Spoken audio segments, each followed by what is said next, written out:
બોલું છું તારીથી. હા બોલો બોલો.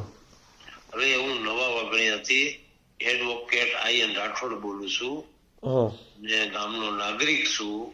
હા મારે ગામની અંદર 2007માં હા ગામ તો નિમ થયું એના 18 પ્લોટ ખુલ્લા પડ્યા છે. ઓકે. હરાજી કરવા માટે અવારનવાર અધિકારીઓ છીએ, ટીડીઓ, જિલ્લા વિકાસ અધિકારી, તાલુકા વિકાસ અધિકારી, કલેક્ટર, મંત્રી શ્રી બધી રજૂઆત 2023માં કરી હતી. પાછું હમણાં કરી 2 મહિના પહેલા, 1.5 મહિના પહેલા. અને મેં ઉપવાસ ઉપર ઉતરવા માટે પત્ર લખ્યો. તો બગસરાથી પોલીસ વાળા ભાઈ એવું કીધું તમારે મંજૂરી લેવી પડે જિલ્લા વિકાસ અધિકારીની, તો જ બેસી શકો. તમારે ક્યાં બેસવું છે? મેં કે અમરેલી. એટલે હું 3 તારીખે જિલ્લા વિકાસ અધિકારી પંડ્યા સાહેબને રૂબરૂ મળ્યો. તેઓ સાહેબને મેં પત્ર આપ્યો એટલે સાહેબે મને કીધું કે તમે પેલા વેલા આવ્યા છો, ઉપવાસ ઉપર બેસવાનું ન હોય, તમારું કામ થઈ જશે. સાહેબ ને કોઈ અધિકારી આવ્યા નથી, સ્થળ તપાસ કરી નથી, ગોળ ગોળ જવાબ દીધે રાખે છે. પેલા અધિકારી પેલા ઉપર ઢોળે, પેલા ઉપર ઢોળે. જગ્યા ખુલ્લી પડી છે અને હરાજી થાય તો બધાને પ્લોટ જાહેર હેતુ માટે મળી શકે. જનરલ કેટેગરીના છે આ, કોઈ પેલા ઓલા હોવારિયા નથી, જનરલ કેટેગરીના. પટેલ, રાજપૂત કે જે કોઈ જનરલ કેટેગરીના 400 વારના ખેડૂત ઉપયોગી છે પ્લોટ. તો સાહેબે એવું કીધું કે ટીડીઓ સાહેબ તમને મળશે અને તમને સ્થળ તપાસ પર તમારી હાજરીમાં કરશે. એને 10 દિવસ થઈ ગયા. કેટલા દિવસ? 10 દિવસ. તો કોઈ આવ્યું નથી. તો હવે મારે શું કરવું એ સલાહ લેવા માટે આપણે ફોન કર્યો છે. આપના સિવાય આ શક્ય છે નહીં. આપ કરો તો જ થાય એમ છે, બાકી તો કોઈ ભૂંજ્યો ભાઈ પૂછતું નથી ભાઈ. તમે નામ શું કીધું આખું? આયન રાઠોડ, ઈશ્વરજી નાનાજી રાઠોડ, નવા વાગડિયા. એડવોકેટ છો? પશુપાલન અને ખેતી કરું છું અને એડવોકેટ નું સલન છે એટલે સેવાકીય કામ કરું છું. મારે કોઈ સ્વાર્થ નથી આમાં. નહીં, એ તો વાત સાહેબ રેડી છે, પણ આ હરાજી થાય ભાઈ હરખાણીભાઈ તો ગામ અમારું સારું અને સુંદર લાગે. અને ગામમાં એમ કે ભાઈ જેને જરૂરિયાત હોય એ લઈ શકે, જે બજાર ભાવે, જે સરકાર નક્કી કરે. પણ નગર નિયોજન માંથી કોઈ કે ભાવ નક્કી થઈને નથી આવ્યા, કોઈ કે કલેક્ટરે મંજૂરી નથી આપી. એ એડવોકેટ સાહેબ આ તમને ન હારતા હોય તો સામાન્ય જનતા શું હારે? બિલકુલ નહીં, બિલકુલ નહીં. આ બધા ફાઇલ છે સાહેબ, આ બધા છે ને, ફાઇલ છે. આ બધા લોખંડ ગળી ગયેલા કહેવાય. એ સરકાર પાસે ડોક્યુમેન્ટ નથી ને એટલા સાહેબ મારી પાસે છે.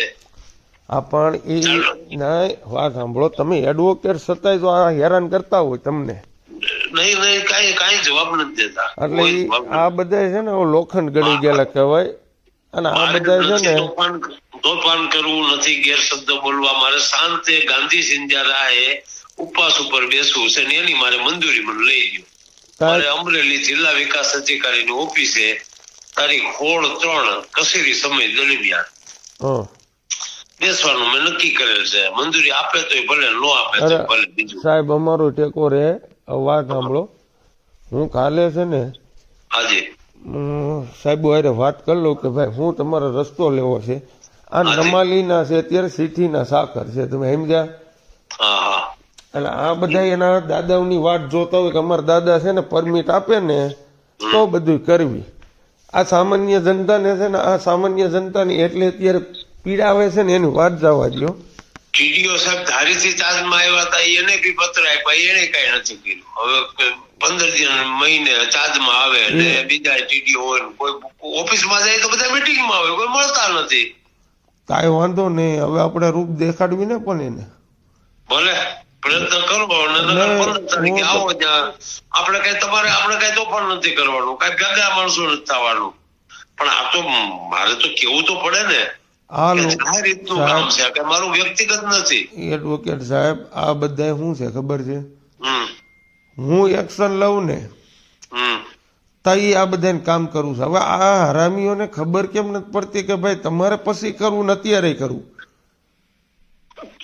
તો સામાન્ય જનતાને કાંઈ વાંધો નહીં. હવે 2-3 દિવસમાં સાહેબ તમને મળીને આપણે ગમે ગોઠવણ કરવી છે. બાકી ગમે કરવું પડશે ને આમ આદમી પાર્ટી તરફથી જે કરવું પડે આપણે શાંત આંદોલન કરવું ગાંધી સિદ્ધામાં કે આપણે કઈ નથી ઝઘડો કરવો. કાંઈ વાંધો નહીં. હું તમને છે ને નું કામ છે, કોઈ ઘરનું કામ નથી, કોઈ મારો સ્વાર્થ નથી. કાંઈ વાંધો નહીં. હું 2-3 દિવસ એમાં દબાણ નથી. 2015 માં દબાણ હતું તે નીકળી ગયું તો હજી હું તંત્ર દબાણ થાય ની રાહ જોઈ રહ્યા છે.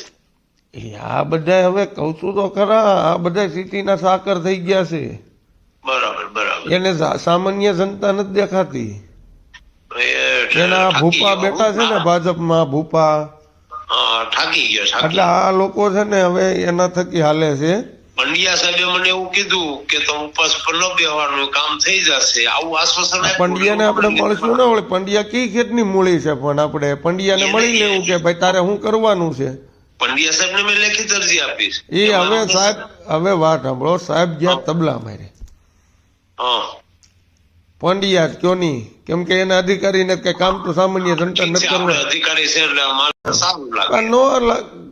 તમને વકીલ સાહેબ, તમને જો આટલો પરસેવો વાળી દીધો હોય તો આ સામાન્ય જનતાને શું કરવાનું? બિલકુલ જવાબ ન દે. હવે કાંઈ વાંધો નહીં. આપણે 2 દીમાં તમે હું કાલ છે ને રૂબરૂ આવીને મળું છું. 2 દી ગમી વ્યવસ્થા કરીશું. જાઓ. બોલો. થેન્ક યુ આપનો ખૂબ ખૂબ